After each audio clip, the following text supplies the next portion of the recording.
Welcome back to our channel. Hope करता हूँ आप सभी अच्छे होंगे। आज हम चलेंगे प्रगट श्री संतोषी माता के मंदिर, जो स्थित है राजस्थान के जोधपुर जिले में। और आज हम चल के वहां पे आपको बताएंगे उस मंदिर की पूरा इतिहास और उस मंदिर के बारे में कि वहां पे क्या क्या होता है, वहां पे मेला कब लगता है, और पंडित जी से हम आपकी वार्तालाप करवाएंगे। तो चलो चलते हैं, बिना किसी देरी के वीडियो को करते हैं शुरू। Let's go.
जय संतोषी माँ महाराज। जय संतोषी माँ की।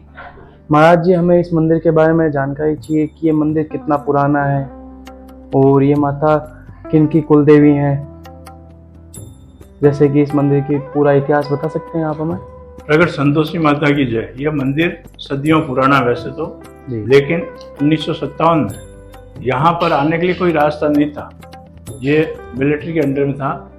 भगत जी उदयराम जी सांकला जो चांदपोल निवासी थे, उनको स्वप्न में प्रेरणा मिली कि लाल सागर की पहाड़ियों में एक देवी का मंदिर गुप्त है, वहाँ पर जाकर के साधना कर। उस समय 57 में उदयराम जी सांकला साइकिल से आए थे और आप देखते हैं कि माँ मंदिर रेलवे स्टेशन के पास से ये पहाड़ी शुरू हो जाती थी।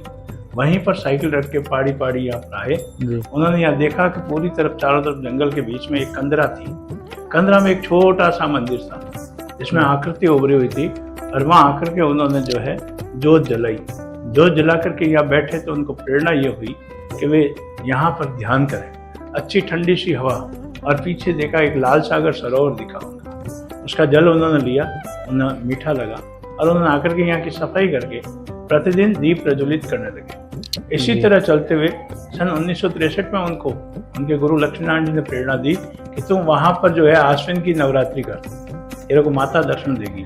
उस समय भगत जी ने जो है उदयराम जी ने यहाँ पर नवरात्रि की और केवल जल आहार किया लाल सागर का, और रोजाना जोत जलाते थे। अष्टमी के दिन जगदीश गुरु ने हवन किया। उसी रात्रि को स्वप्न में उनको पहली बार माँ भगवती देवी के दर्शन हुए साक्षात। तो उस समय उन्होंने पूछा कि हे माँ, जगत का कल्याण करने वाली, आपको किस नाम से जाना? माता ने कहा, तुम क्या चाहता है? मैं जगत का कल्याण चाहता हूँ और जगत आपको पूजे, यहाँ पर मेला लगे। भगत जी की यही प्रेरणा सुन करके माता भगवती ने कहा कि तो संतोष चाहता है, इसलिए मेरा नाम संतोषी है। उसी दिन से संतोषी माता के नाम से जो है यह मंदिर प्रसिद्ध हो गया, और भगत जी की प्रेरणा से ही यहाँ यात्रियों का तांता दिन रात लगने लगा।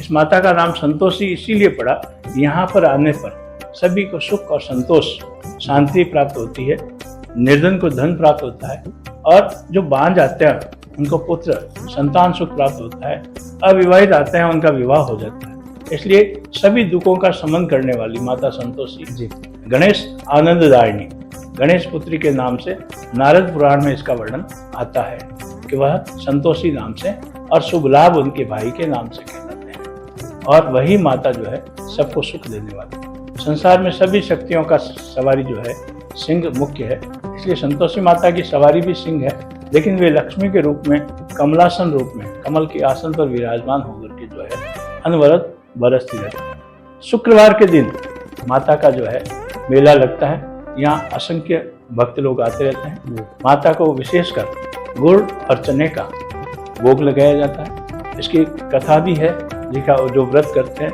उद्यापन करते हैं, जैसे वैभव लक्ष्मी का पूजन करते हैं, उसी तर्ज पर माता संतोषी की पूजा की जाती है। देश और विदेश में माता के असंख्य मंदिर है, लेकिन प्राकट्य रूप माता का जो है मारवाड़ की धरा पर इस जोधपुर में जो है मर्दरवासिनी, ये भोगेश्वर पर्वत श्रृंखलाएं कहलाती है। यहाँ सारी संसार के जो विश्व के तीर्थ स्थल है इस भोगेश्वर पर्वत पर विद्यमान है। इसी तरह से एक संतोषी माता का मंदिर और लाल सागर, यहाँ एक वृक्ष है जो अनवरत रूप से आज भी विद्यमान है, जहाँ पर आने वाले यात्री अपनी मन्नत का धागा बांधते हैं। और यहाँ से पहाड़ से जो झरना चलता है वो अनवरत वर्ष भर पूर्ण रूप से असंख्य सालों से ही चलता आ रहा है। पता नहीं चलता है कितनी भी गर्मी सर्दी हो, चाहे बूंद बूंद भी आए, लेकिन वह झरना मीठे जल का अनवरत चलता है। उसका जो है पानी सीधा लाल सागर में जाता है वर्षा ऋतु में, और वहाँ लाल सागर नामक सागर बना हुआ है।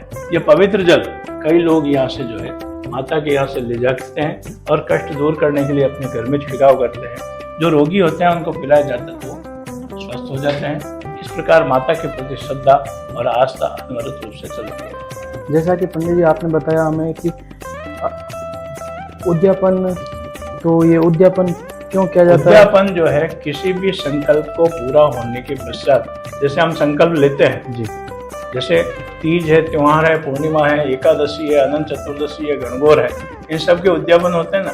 इसी तर्ज पर माता संतोषी के प्रति मन्नत मानने वाला 9, 10, 11, 21, 51, 71, 101 शुक्रवार के व्रत करने का उद्यापन करता है, मन्नत मानता है। वो मन्नत पूरी, यानी कि वह इच्छा पूरी होने के पश्चात वह जो है संतोषी माता के यहाँ पर 8 लड़कों को खीर, चना और पूरी बिना खटाई के जिमाने का जो है परंपरा है। और उसी को जिमा करके कदली फल, माता को फलों में जो है केले का फल पसंद है, बाकी फलों में कहीं खटाई वगैरह हो, लेकिन केले का फल अति प्रिय है। इसलिए माता को भोग में जो है गुड़ चने, खीर पूरी के साथ में चने की सब्जी और केले का फल ही भोग में लगता है। 8 बच्चों को भोजन करा करके उस उद्यापन का पूर्णता की जाती है। जैसे यज्ञ होने के बाद पूर्णाहुति अनिवार्य है, उसी प्रकार जो व्रत का संकल्प करते हैं उस व्रत की पूर्णता को उद्यापन कहते हैं। माता की कथा करने के बाद 8 बालकों को भोजन कराया जाता है और वे लोग यहीं मंदिर में माता के सामने बैठ करके स्वयं भी उस व्रत का पालना करते हैं। यही परंपरा सदियों से चली।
होप करता हूँ आप सभी को हमारा वीडियो अच्छा लगा होगा।